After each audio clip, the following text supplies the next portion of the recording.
سوال ہے کہ کیا نماز میں رفع الیدین کرنا ضروری ہے؟ اگر کیا رفع الیدین نہ کیا جائے تو نماز نہیں ہوگی، حدیث سے ثابت کریں۔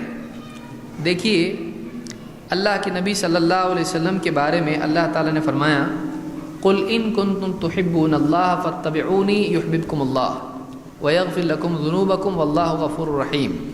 اے نبی، آپ کہیے کہ اگر تم واقعی اللہ سے محبت کرتے ہو تو نبی کی پیروی کرو، اللہ بھی تم سے محبت کرے گا اور تمہارے گناہوں کو بھی معاف کرے گا، ان کی مغفرت کرے گا۔ اس آیت میں اللہ نے بتایا کہ اگر کوئی آدمی واقعی اللہ کی محبت کا دعویٰ کرتا ہے، اس کا ثبوت دینا پڑے گا، نبی کی پیروی کرنی پڑے گی۔ اگر کوئی آدمی چاہتا ہے اللہ اس سے محبت کرے، نبی کی پیروی کرنی پڑے گی۔ اگر کوئی آدمی چاہتا ہے گناہوں کی مغفرت ہو، نبی کی پیروی کرنی پڑے گی۔ یہ تین چیزیں ہیں، ان تین چیزوں کے سلسلے میں اللہ کا محبوب، اللہ کی محبت کا دعویٰ، اللہ کا محبوب بننے کی کوشش اور مغفرت، ان تینوں کے لیے نبی کی اتباع ضروری ہے۔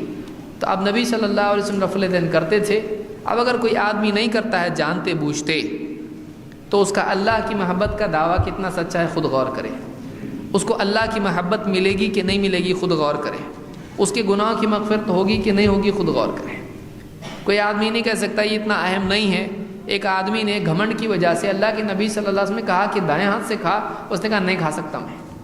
آپ نے کہا مت کھا، نہ کھا سکے تو زندگی بھر اس کا دائیں ہاتھ نہیں اٹھا۔ بعض چیزیں آدمی چھوٹی سمجھتا ہے لیکن وہ چھوٹی نہیں ہوتی ہے۔ بعض اوقات گھمنڈ کی وجہ سے اللہ کے نزدیک وہ آدمی بہت سخت گناہگار ہوتا ہے اور دنیا میں بھی عذاب آتا ہے۔ تو ایسا کرنا، کوئی آدمی اسی آدمی سے پوچھے جو اس طرح کے سوالات ان کو پوچھا، جس نے یہ پوچھا ہے ان سے کسی نے پوچھا ہوگا اس طرح سے، ان سے آپ پوچھیں ہاتھ چھوڑ کے نماز پڑھے تو ہوتی کہ نہیں ہوتی، ایک ٹانگ اٹھا کے نماز پڑھے تو ہوتی کہ نہیں ہوتی۔ ایسا اگر آپ پوچھنا شروع کریں، آنکھ بند کر کے نماز پڑھے تو ہوتی کہ نہیں ہوتی، نماز میں اس طرح سے ہاتھ باندھے تو ہوتی کہ نہیں ہوتی، کوئی بھی آدمی کچھ بھی کرے گا، آپ ایسا پوچھیں ایسا کرنے سے ہوتی کہ نہیں ہوتی۔ جب آپ کے سامنے واقعی نبی صلی اللہ علیہ وسلم کا طریقہ ہے، پھر وہ چھوڑنا آپ کے ایمان کو کیسے گوارا ہوتا ہے؟ جب آپ مانتے ہیں کہ رفع الیدین ہے، سنت ہے، کوئی نہ مانتا ہو تو یہ اس کا مسئلہ ہے، لیکن جب آپ واقعی مانتے ہیں کہ رفع الیدین کرنا چاہیے، پھر آپ یہ پوچھیں کہ اس سے نماز ہوتی کہ نہیں ہوتی۔ یہ آپ پوچھ سکتے ہیں۔ اگر ایک آدمی رفع الیدین بھول جائے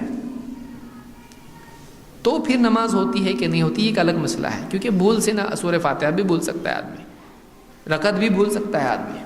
لیکن ایک آدمی اس طرح سے جواب عالم سے لے، کسی بھی جواب دینے والے سے، وہ کہے کہ ہاں ایسا تو نہیں ہے کہ نہیں ہوتی، کہ دیکھو بغیر رفع الیدین کی بھی نماز ہوتی اس لیے مت کرو، تو ایسا آدمی ساری سنتوں کو چھوڑا دے گا۔ پھر ہم یہ کہیں گے ناف کے نیچے باندھتا نہیں آدمی، سینے پہ باندھتا ہے، ہوتی کہ نہیں ہوتی، رفع الیدین کرتا ہے تو ہوتی کہ نہیں ہوتی۔ اگر اس کا جواب پھر اگر ہاں ہے تو ہم کہیں گے تم بھی کرو۔